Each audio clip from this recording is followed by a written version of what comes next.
Good morning, hope everybody is fine and well. Right, today we're going to talk about drive it, how we're going to utilise more power, find more power, really take advantage of using some ground force and that kind of movement, that transition, that force into the front foot to just get after those extra 20, 30 yards that we all seem to be missing, especially when we get over the age of 50.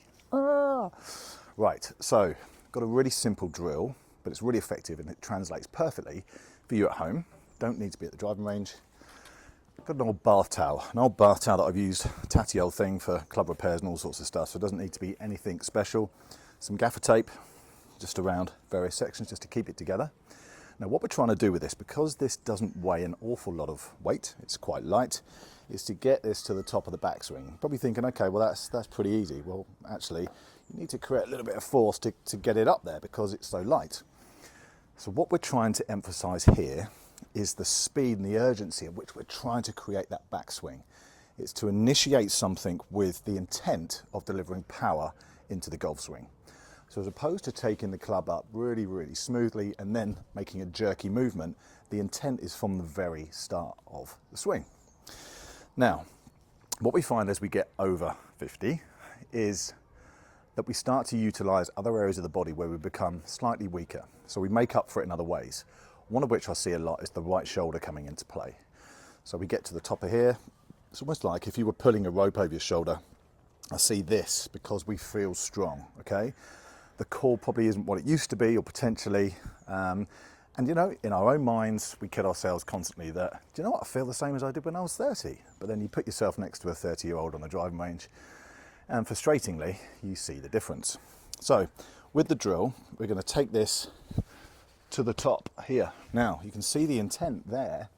I'm really having to deliver that up to the top. You notice my left foot comes off the ground. I quite like that.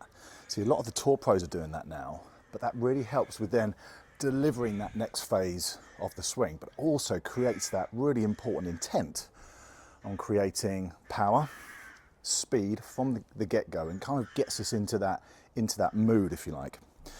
So from the top of the swing here, we're now going to deliver everything into that lead side, everything, all the power, weight shift into that lead leg. What's important here, left foot is fanned open. That just allows then a natural opening of that left hip, which is really, really important. If you close that off, it's a little bit more difficult, and the chances are we may well slide out towards the target. Then we're not in a particularly good position. So from the top here, we then channel all our weight, bang, down into there. That then allows the hip to open, and then we're thinking of getting that chest out then towards the target. That's where the power is going to come from, is that foot down, planting that foot, and then that chest then rides beautifully out towards the target over that left leg. Bang. Now, what I'd suggest would be to have a towel like that at the range. If you don't want to look stupid, you don't want to be doing that at the range, maybe in the garden, just a simple setup like I've got here.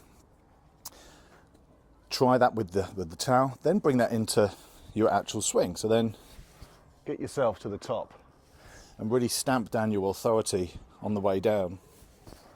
And try and break your net at the same time. But yeah, you can see the intent is really there, and that's a real power move. You look at any of the guys like the long drive, the long hitters, that's a particular move that they all have in common. And I think it's really prudent and really wise of us to take some influence from that, just to add those extra 20, 30 yards to your drive, which is massive.